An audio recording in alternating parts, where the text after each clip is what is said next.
Nós, a Europa, tem a ver com a Europa, tem a ver consigo. À sexta, uma reflexão sobre a atualidade europeia.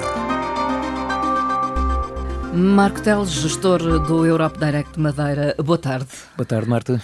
Marco Teles, hoje vamos começar por fazer uma referência ao facto de, a 1 de julho, a Espanha ir assumir a presidência rotativa do Conselho da União Europeia.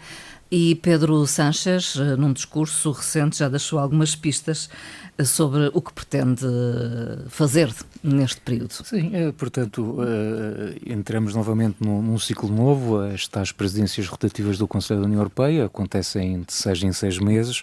Estamos a terminar a presidência sueca, portanto, segue-se, como disse, no dia 1 de julho a presidência espanhola e, em 2024, aí sim, grandes expectativas para a presidência que segue depois, que é da Hungria, e portanto aí há naturalmente uma grande curiosidade para esses 6 meses em 2024, curiosamente até vai coincidir também com as eleições europeias, portanto é curioso este alinhamento dos astros, digamos assim, esta coincidência. Mas de facto no discurso de Pedro Sánchez, que também, como sabe, houve recentemente as eleições regionais, municipais em Espanha e, portanto, o resultado também não foi favorável, não foi aquele o esperado. Aliás, vêm aí eleições em Espanha? Vêm já eleições em julho, portanto, é logo depois deste iniciar a presidência do Conselho, eles têm as eleições, mas, de qualquer forma, relativamente à questão europeia e a esta presidência do Conselho, já fui referido que existem, portanto, 3 prioridades que vêm de resto, de certa forma, no alinhamento daquilo que estava para trás, porque sim, normalmente, como se sabe, estas presidências não vão romper com o percurso que já vinha de trás. Uma delas, a primeira, tem a ver com a questão da reindustrialização da União Europeia, é algo que já se fala desde a altura, aliás, da Covid, da pandemia.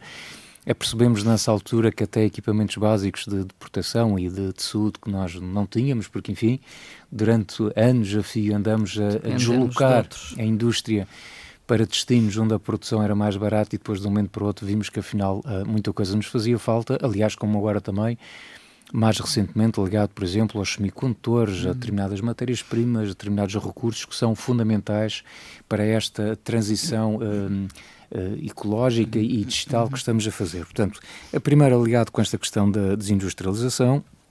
Depois temos também aqui uma segunda prioridade que tem a ver com a transição ecológica, portanto é inevitável, incontornável este aspecto do ambiente e da transição ecológica está presente em todas as políticas e programas europeus. É um compromisso? É um compromisso de resto.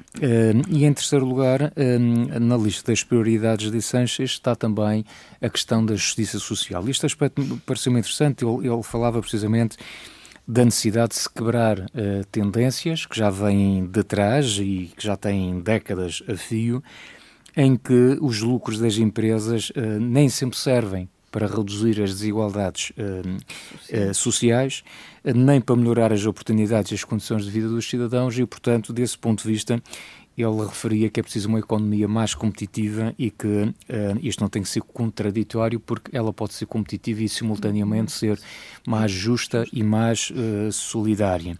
Parece-me que Pedro Sánchez também apelou a um reforçar da unidade da União Europeia. Sim, um reforço da unidade interna que não vem de agora, porque é a resposta mais óbvia a este mundo de incertezas e também das constantes tensões geopolíticas que existem à escala mundial e obviamente aqui a questão da Ucrânia e da Rússia que está sempre por trás e que não podemos ignorar, mas essa unidade é sempre, em última análise, a grande resposta que a União Europeia pode dar, passa obrigatoriamente para essa unidade, não temos outra volta, não é? Outro caminho. De sanções em sanções, vem aí o 11º pacote.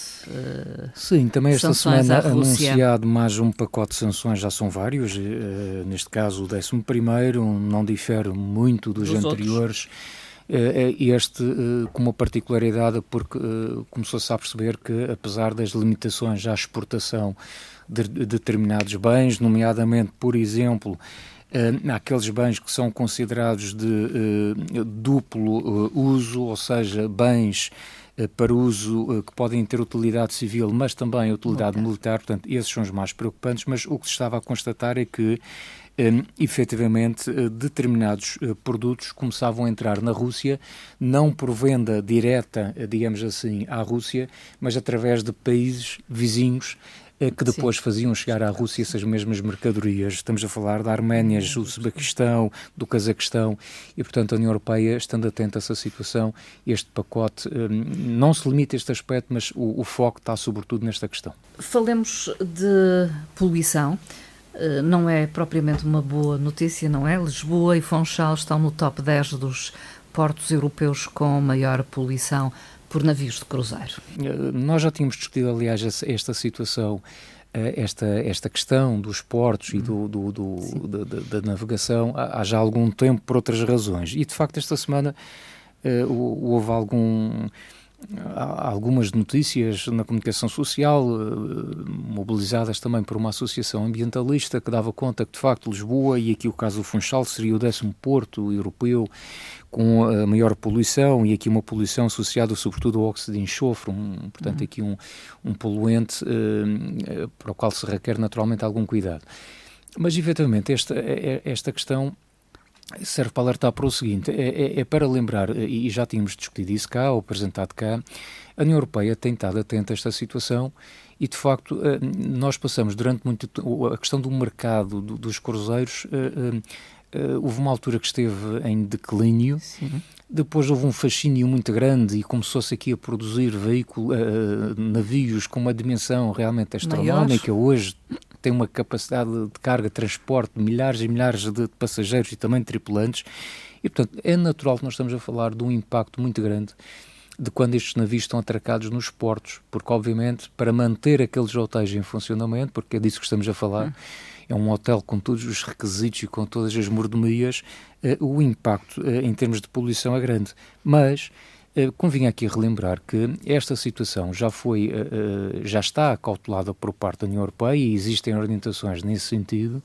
que é para obrigar, quer ao nível dos portos marítimos, quer também ao nível dos aeroportos, que quer a parte da aviação, mas neste caso particular a questão dos navios, e dentro destes, em particular os dos cruzeiros, a ideia é que cada vez mais, e portanto no curto, no médio prazo, eles estejam 100% ligados a estruturas de abastecimento elétricas. Portanto, eles estarão nos portos parados, mas não estarão a consumir aquele combustível e a poluir como fariam até agora. Portanto, é essa a estratégia. Mas, entretanto, continuam a poluir. Mas, entretanto, obviamente, esse problema não se resolve, essa transição não se faz de um dia para o outro. Far-se-á aos poucos, é preciso também dar tempo para que os portos consigam ter os equipamentos necessários para fazer esta adaptação, mas de qualquer forma dizer que de facto é um setor extremamente importante, não esquecendo que anualmente nós estamos a falar de um setor que representa 400 milhões de pessoas que embarcam e desembarcam nos portos europeus, portanto à escala europeia, são mais ou menos estes os valores, dos quais 14 milhões apenas em navios de cruzeiros. Portanto, é óbvio que também não vale a pena agora diabolizar este mercado, mas também há um aspecto que me parece importante, é que se antes olhávamos para tudo isto com um certo fascínio, só pela dimensão, o glamour e toda a dinâmica deste mercado, hoje as pessoas estão de facto cada vez mais sensibilizadas para as questões ambientais. Há alguns países que já começam a colocar restrições à entrada de navios de cruzeiro nos seus portos. Por exemplo, a questão de Veneza. Veneza é o mais conhecido, talvez o mais mediático, pela sensibilidade também e pelas características muito particulares de Veneza, mas isso que aconteceu em Veneza há já algum tempo, não é de agora, começa também a aparecer noutros portos. Portanto, ou seja, nós queremos obviamente receber os turistas e reconhecemos a importância que aqueles navios de cruzeiro têm. Portanto, o caso da região, nós recebemos, se não me falha a memória, no ano passado, mais de 300 navios de cruzeiro. Portanto, isso são imensos, milhares de turistas que por cá passaram, que deixam também um forte investimento cá no consumo que fazem, nos sítios que visitam. Portanto, isso tem um impacto na economia desse ponto de vista, é naturalmente positivo. Agora, não quer dizer que por ser positivo do ponto de vista económico não se vai descartar a parte ambiental, e essa atenção tem que existir, como é óbvio. Marco Teles, eleições europeias em 2024 e a Comissão Nacional de Eleições e a Administração Eleitoral revelam-se apreensivas com o voto em mobilidade total nestas eleições europeias. Sim, também é curioso, também foi uma notícia que surgiu esta semana e que já tínhamos falado cá no programa no Nós Europa, dando conta de duas coisas, é que as eleições europeias em 2024 estão marcadas para 9 de junho, aliás entre 6 e 9, porque como sabe não é um dia fixo, alguns países antecipam, portanto é um período, mas no nosso país será em princípio 9 de junho, portanto que é no domingo. Colocando-se o 10, que é o feriado, na segunda-feira, significa que, efetivamente, a taxa de abstenção pode ser particularmente elevada. E esta semana o Ministro da Administração Interna veio anunciar que, de facto, a intenção era que em 2024 se possa avançar aqui para uma modalidade de votação em que qualquer pessoa possa votar em qualquer ponto do país ou até no estrangeiro, recorrendo neste caso aos consulados, através do tal voto que recorre aqui no fundo à parte da tecnologia, à parte eletrónica.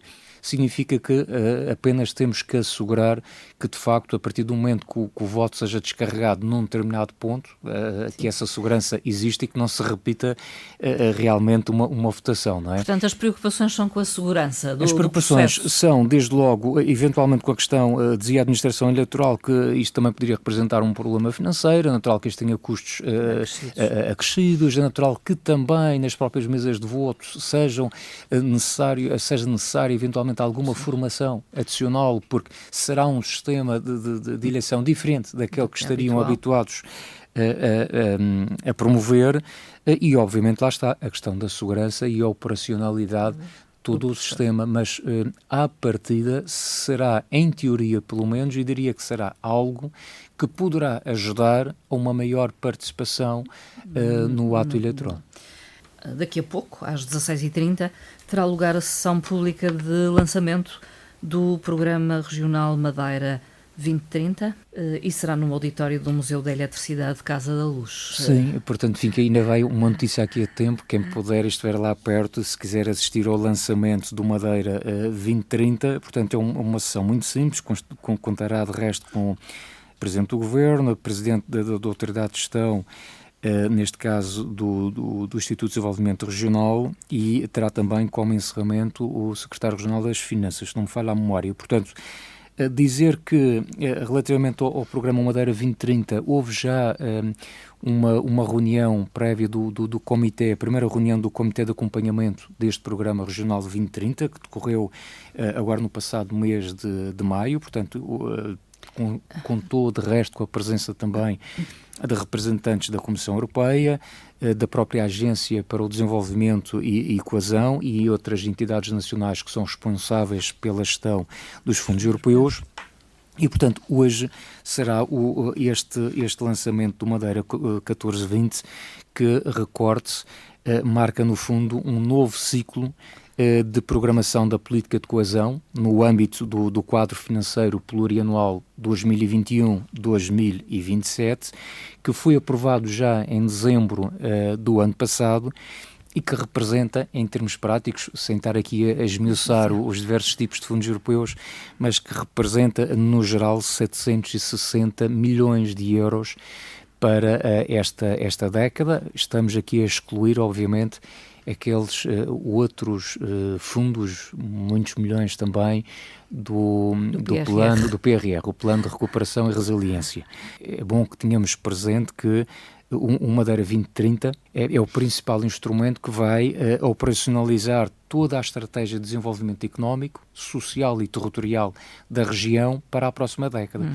Convém relembrar que existem orientações europeias relativamente a estes programas operacionais, depois existem orientações nacionais e depois a região apresenta um plano que é aprovado previamente, mas que está dentro de determinadas balizas. Portanto, estas coisas que falamos muito aqui no programa do Pacto Ecológico Europeu, do Bauhaus, por exemplo, o novo Bauhaus para esta década. Portanto, esses grandes programas e políticas europeias são, no fundo, os pilares em torno dos quais nós executamos estas estratégias. Finalmente, uma sugestão de leitura, Marco Teles. uma sugestão para um documento que está disponível no Eurostat e chamou-me a atenção agora um relatório publicado relativamente pequeno, 80 páginas, chama-se União Europeia no Mundo. E, portanto, esta edição da União Europeia no Mundo, a primeira vez que foi publicado este relatório foi já em 2010, no âmbito do Dia Mundial da Estatística. Desde então, com algumas interrupções pelo meio, este tipo de documento tem vindo a ser publicado e é basicamente um relatório estatístico com muitos gráficos que permite fazer uma leitura muito acessível desta informação e que procura posicionar em diferentes temáticas, ou seja, na área da população, da economia, do ambiente, enfim, diversas temáticas, posicionar a Europa no contexto mundial.